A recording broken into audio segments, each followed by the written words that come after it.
Are you a waffler?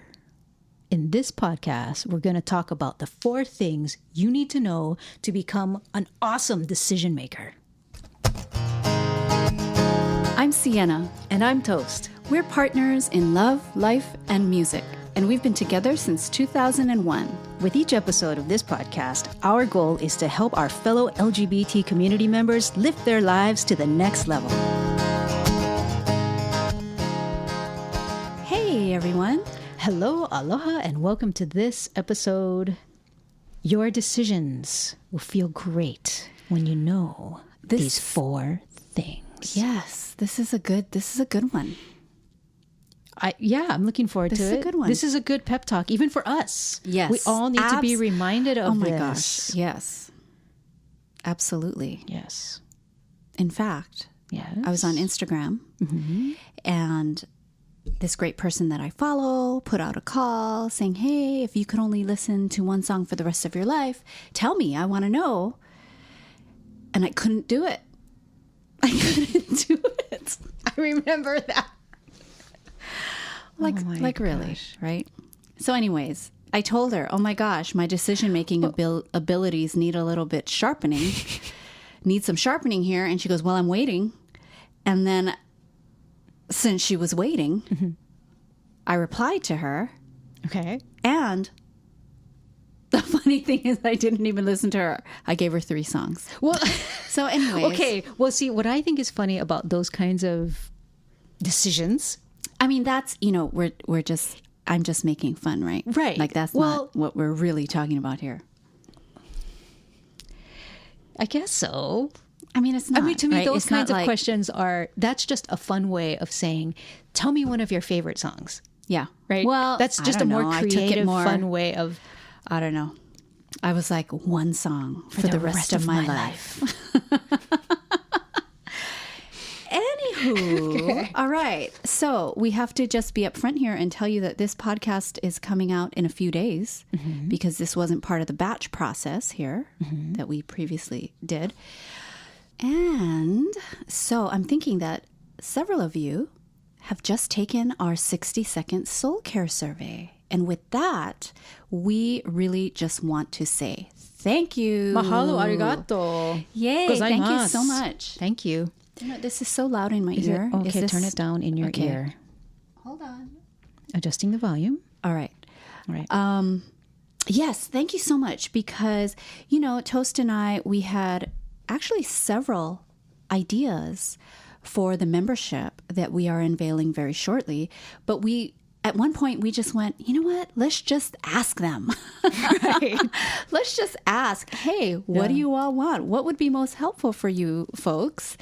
And what we love is that not only did you folks respond to the survey, but you also added in some notes of other things that you folks would like. And so you folks have really given us some great ideas for bonuses that we can also offer. So thank you for that.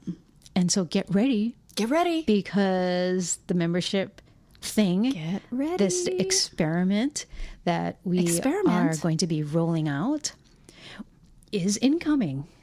And we have made some modifications, revisions to the original ideas that Sienna and I had. Yes, we're tweaking. And we even have decided to change the name of it. Oh, yes. That's so true. And that one's been simmering for a little while, though, right? Yeah. But we decided. We made the decision. Very true, Toast. Okay. I like how you did that. Slid it back in there. Thank you. All right. Okay, but wait. Do I have time to talk about the scary thing? Sure, of course. Okay. I'm going to tell them what I saw. It's not a ghost in our house. Although we did see some orbs flashing around in the video, though.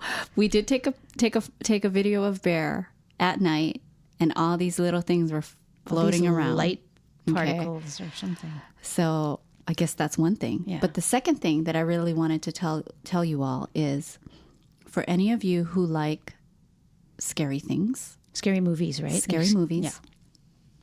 I just saw a series. Is that called a series? Mm-hmm. It's on Netflix. Okay, it's on Netflix. And it's called The Haunting of Hill House. I don't even see that. It's 10 episodes. Okay, it's 10 episodes, so it's not going to take up your whole life. There's not going to be another season that you're going to have to really allow emotional space for. This is just one season, 10 episodes. Netflix. And it is fantastic. So here's what I will say, though. I have never seen a scary series.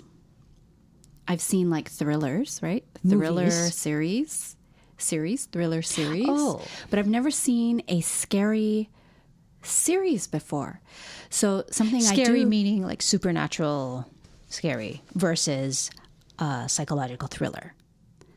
Well, I mean, there's some psychological stuff going on here. Okay.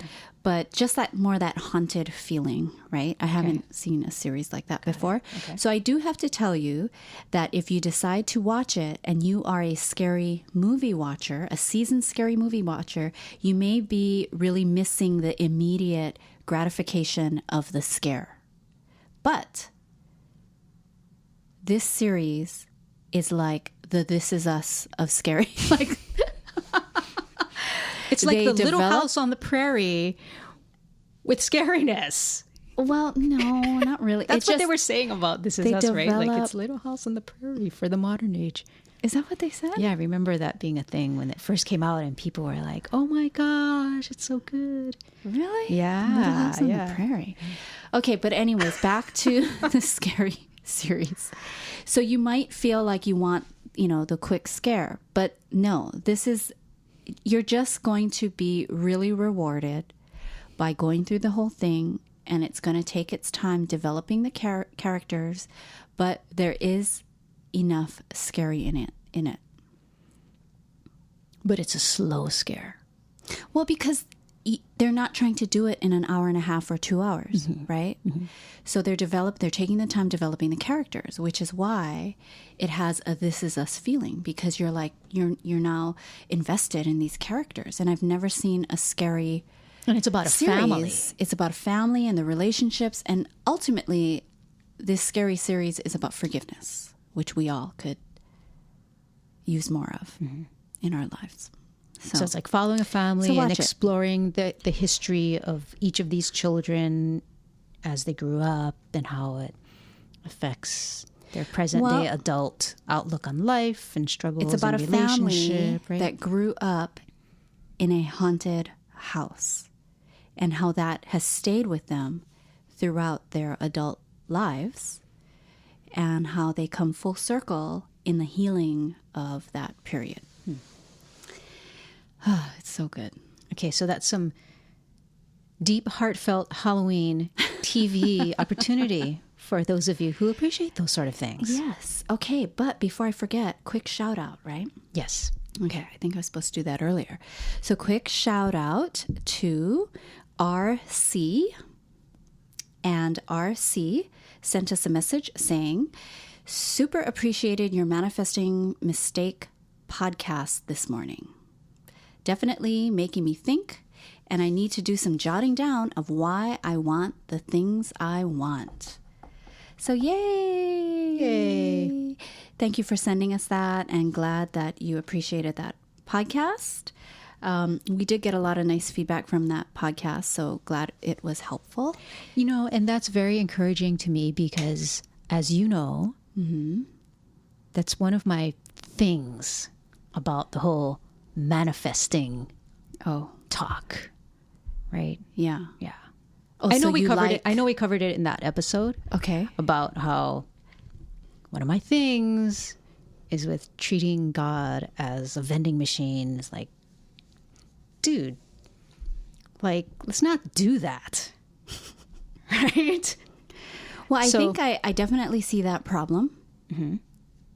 And I definitely see the problem all the way on the other end of the spectrum, which is people are not connected enough to their heart to really feel like they can want the things that their heart wants.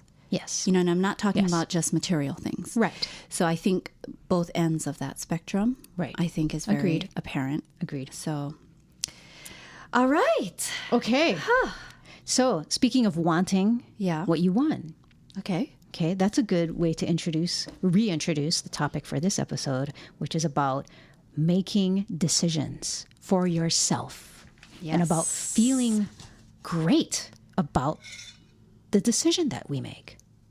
Because that can be a very excruciating experience to be a waffler. Right? To waffle and wonder, should I or shouldn't I?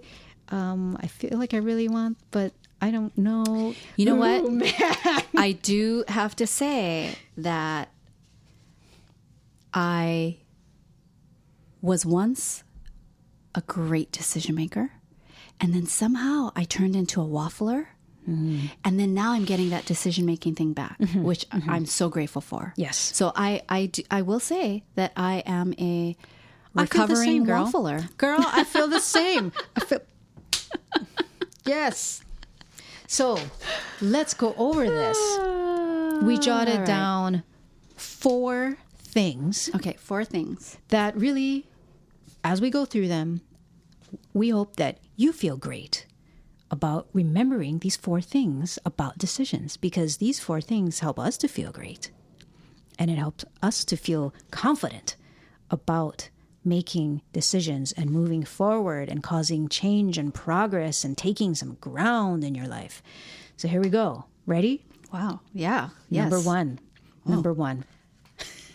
Decision making, this skill and this topic of decision making is totally crucial to living your life instead of living somebody else's life.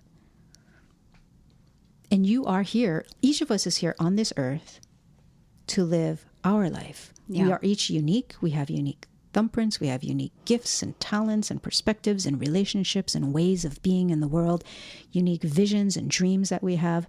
And it's crucial to be in touch with that, which is exactly what you were saying, Sienna, about knowing what you want, right? So it's crucial to know what you want and to make a decision for it. Yes. You are serving the world by becoming and stepping into the strength of being a good decision maker.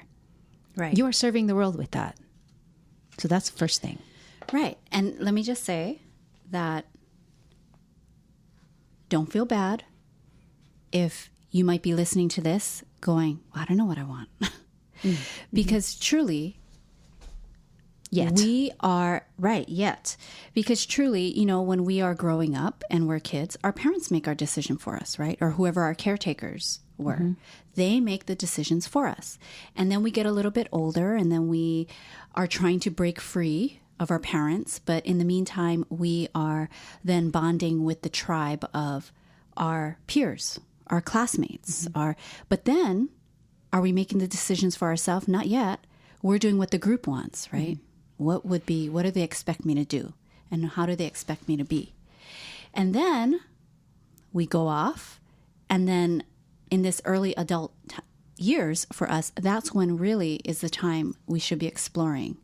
What is it that I want? And kind of brush off and shed the layers of everyone else's ideas and expectations for us. But look at how many years that is of having all of, of wearing all of these layers, right? And especially these days where youngsters have their entire days scheduled. Oh my gosh. Right? From soccer practice to dance class and whatever other art class or music class or play dates. Things are so sanitized and scheduled and pre-planned for young kids nowadays versus when you and I were growing up, it's like, hey, go out, play in the street. Play with sticks and rocks or whatever, right? So I'm just drawing the comparison of how I think when you and I were growing up, there was less adult supervision hovering all the time. Okay. And so I think in those situations, kids do develop a muscle of deciding what they want to do, because they're not having the adult tell them, okay, line up on this line. And when you get to the front, you're going to do a somersault or whatever, right? You just go out and play. Yes, I totally hear that. And also, too, I think, just to your point about that overscheduled kind of feeling, then there's just not enough time to really feel and hear. Right. And to really cultivate that just tuning in muscle, because you're on to the next thing and then the next thing and then the next thing.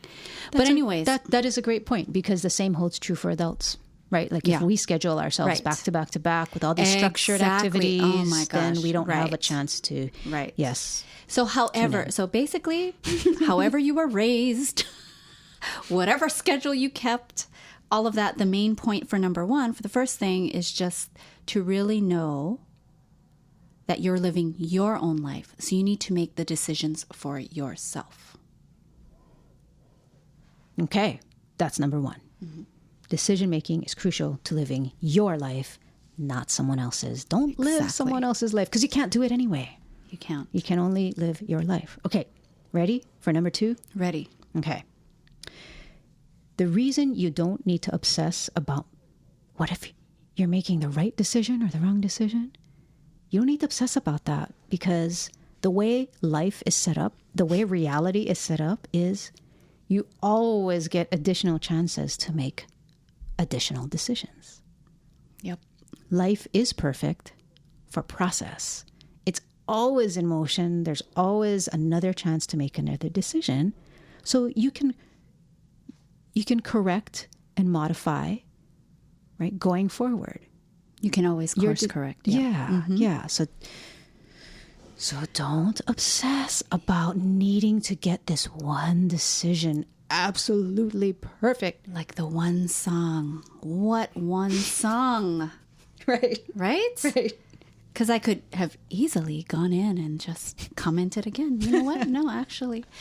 But you guys, I'm just playing around, but you guys know what we mean by that.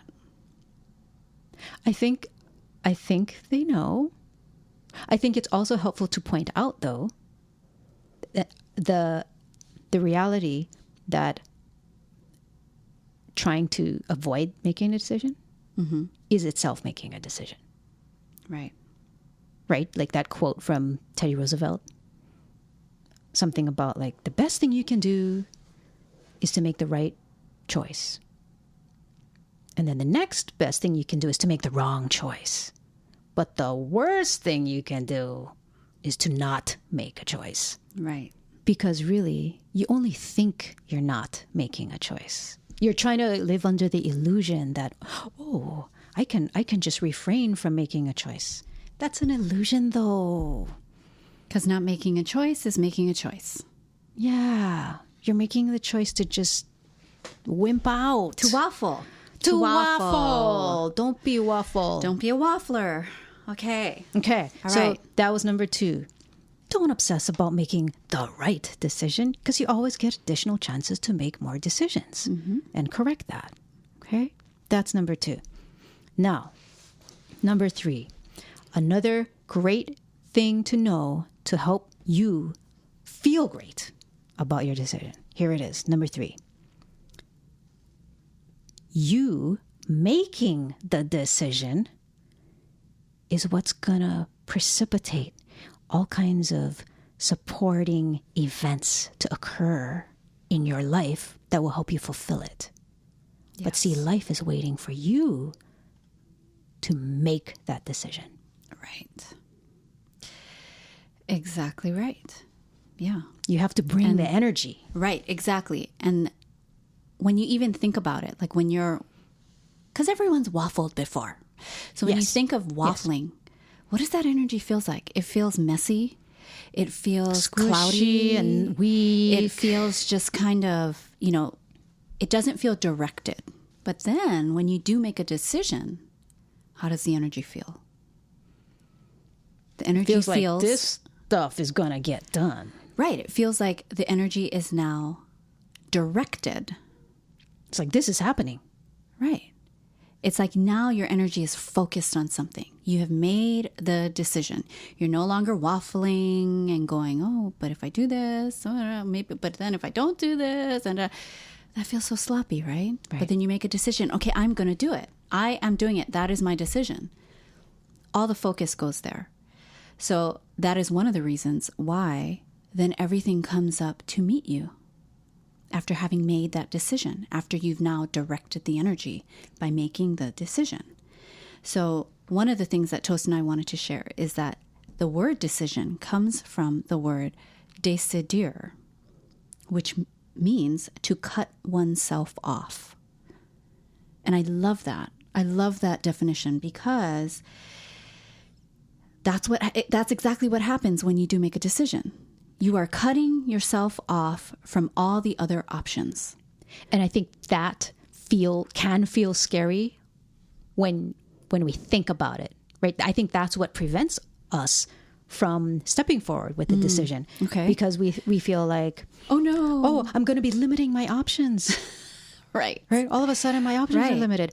But we have to remind ourselves that that's a good thing. Right. Because then all of our energy and focus and time and attention will be focused on the one thing that we decided on. We cut ourselves off from the other options. Yes. And just imagine, right? If all of your energy and focus and attention is focused on one thing, how far that can take you. Yep. As opposed to having your energy and focus and attention be diluted among entertaining all of these options and just going from spot to spot to spot and option to that's exactly. See, you and I, okay, we have to narrate. You and I are just looking at each other, like, what a losing proposition that is. I know. Well, because we've lived it. Yes. And so we really know what that means, and how that feels and all of that stuff. So another thing having to do with point 3 here is I wanted to share this quote because it's one of my favorite quotes here. So this is a quote by W.H. Murray. And what he says is, until one is committed, there is hesitancy, the chance to draw back, always ineffectiveness. But the moment one definitely commits oneself, then providence moves too, and all sorts of things occur to help one that would never otherwise have occurred. A whole stream of events issued from the decision, raising in one's favor all manner of unforeseen incidents and material assistance, which no one could have dreamt would have come his way, his or her way. I love that.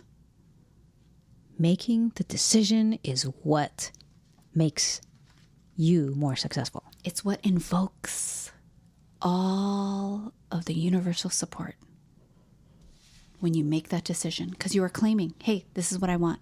You're directing the energy. And that is, everything else comes forward. Yes, and that is part of the manifesting stuff. Yes. Right. You say it like it's such a dirty word. Do I? Yes. I have to work that out. I think we need to do some manifesting healing, Toast. Okay, let's move on to number 4. Okay. Number 4.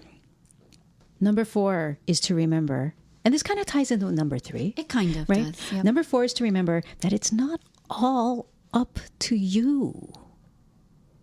None of us is supposed to know everything. We're human. We're finite beings. So we don't have all the knowledge and all the data, and we could never be expected to therefore make a perfect decision. Right. It's not all up to us. So point number 4 is to, realize that is what reality is. One way to see it is to kind of get over ourselves. Get over yourself. Because you're not supposed to know everything. Who do you think you are? Yep. You don't know everything. So make room for God, who does know everything. Yes. Make room for the mystery and have that humility to submit to the mystery that is moving through you. Right. I think, too, like we are all learning to trust ourselves more. Mm-hmm. And so sometimes I think when we are making a decision or we're faced with, okay, there's a decision that I can make here. Mm-hmm. I think we can get caught up in not feeling like we can fully trust ourselves. You know? Yeah. So we're going like, oh, gosh, I don't know. Because so much of it is like, can I trust myself? Especially to make for those this of us, decision. Yeah, especially those of us who have those perfectionist tendencies. Yes. Or we have experiences growing up or even in our professional lives where we're being judged, mm-hmm. right, for imperfections. Right. You know. But as we're saying in this point number 4, it isn't all up to us. And really, if we realize that we can put our trust in God, in the universe, in this other energy that is all-knowing, if we can put our trust there, how can we really go wrong? Right? Because in our hearts, anytime we're making a decision, like really in our hearts, when we're looking at the options, there is going to be one that is calling you mm-hmm. on that soul level. That feels right in that right. non-logical way. But we're so good at letting our head rule. You know, that we need to bring our heart more to the picture. Mm-hmm. And so whatever that takes for us to start trusting our heart, it's going to take that. But to have a little more faith in God, the universe, and that there is a force helping guide us, and we just need to be a little bit more quiet and trusting of that to be able to hear that come through. Mm-hmm. I think is really important. Yeah, it's a really neat... I love the paradox of all of these types of things, because this point number 4 of kind of realizing, hey, it's not all up to you, it kind of depersonalizes your dreams or visions or the thing that you just kind of are intuiting. Mm-hmm. If you're in touch with your soul, right? You have this intuition of what feels right or where you're being led. And one way of looking at it is in a very non-personal way. You're just intuiting what the life force is trying to express through you. Mm-hmm. So it's very non-personal, impersonal in a good way. Right. In a detached, like it's not detached kind of way. Yes. This is not my ego trying to make something happen. It's just I feel. It's just I have this sensation of mm-hmm. the life force trying to accomplish something through me. Yeah, through what we call me. Right. I need to write down here because that's a really good topic, Toast. The impersonal aspect? No, just about how a lot of times for things to truly flow, mm-hmm. we have to get out of the way. And so many times we are in the way because we are trying to make it happen. Yeah, it's our ego, we are right? clogging. I think that's the ego thinking that it is I have to make it happen because it reflects on my status in the society or whatever kind of stuff like that. I think we need to have an episode on that. Okay. Well, many episodes. That's something that we need to address. But anyways, so back to the decisions. Do you want to run down, just do a quick overview? Actually, no, Let's see how quick I can do this. I know. I'm looking at the time. I'm like, you know what? Never mind. Okay. But... I can do it. No, but you know, but why don't we let's use an example. Okay. Because so we'll take a most recent example, which was us moving to Portland. Yes. And making the decision to actually move. And what's so interesting is that I had started feeling this call that we would be moving. I started to just feel that like, it felt very expansive when I thought of moving, and not just moving, but now moving to a whole other state. Climate. Yeah, to a whole other place. I had always felt this little inkling whenever our friends would talk about, hey, Portland, you folks should come visit and all this stuff. And we had never been. Mm-hmm. So I had felt this calling. But it's so inconvenient to move. Oh, my God. It's a pain in the butt to move, right? It is. Yeah, and so I was just really shoving that down. Because you don't want to have to go through that. No, and I think that's another, that. That's something else that I know Toast and I have talked about before is, be brave, be strong, make that decision.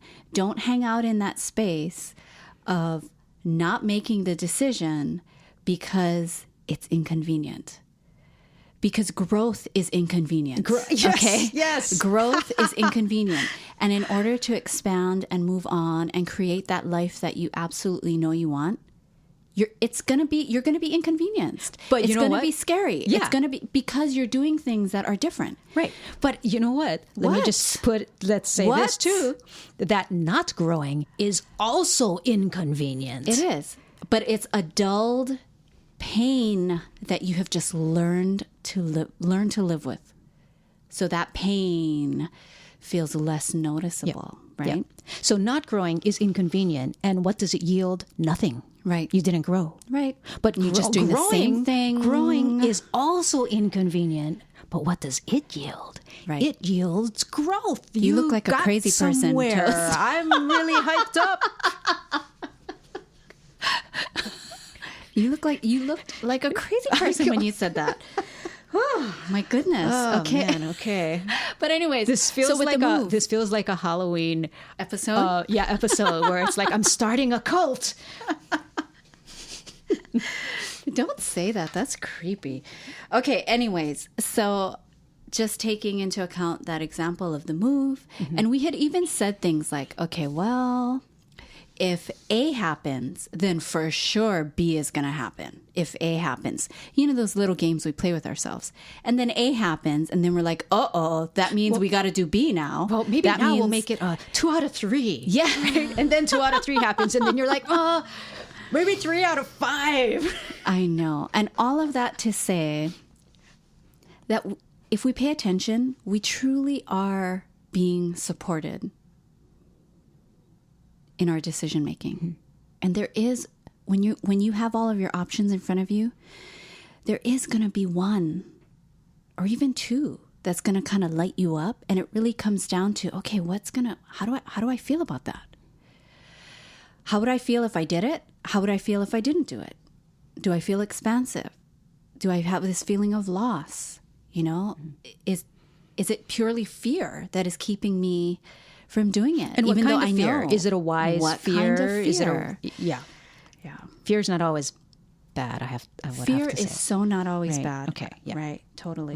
We're not just saying do the thing that scares you just because it scares you. That's not smart either. So, just to kind of recap. Okay. So when we made that decision to move, it was so completely inconvenient, but we did it, mm-hmm. and everything fell into place as far as mm-hmm. the how.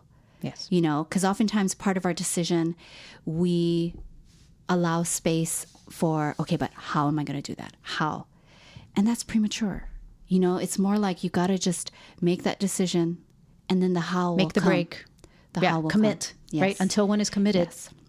So you have to commit first. Yes. Then things will start falling into place as you continue with that commitment. Yes. Yes. All right.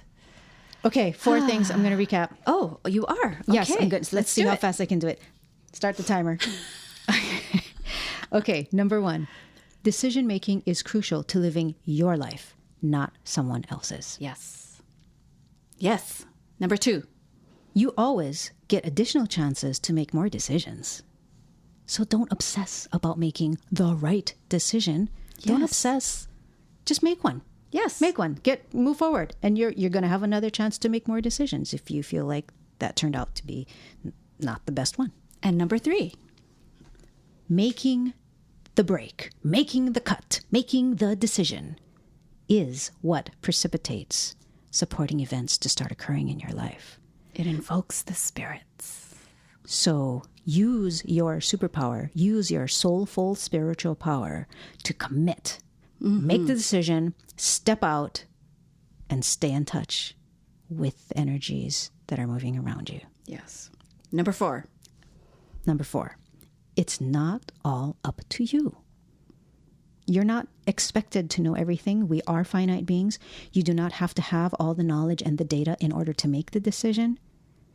You have to make room for God and kind of depersonalize, detach, not make it all about you, and realize this is part of the life force moving through you, trying to express something in this life, in this universe. That was a really long way of putting number 4. I got to figure out how to kind of capsulize each of these 4 things. But there you go. Those were the 4 things. I think you did it. All right. Thanks for listening. Oh, and you will not want to miss next week's episode. Next week is when we unveil the membership. The details. The details of the membership. And we're so excited about that. So make sure you get on our email list. All the links that you want for that are in the show notes. Check out our blog, same thing, and have a fantastic week. Decide to have a fantastic week. And until that time, this is Sienna. And this is Toast, telling you, love life, live free, and kick ass.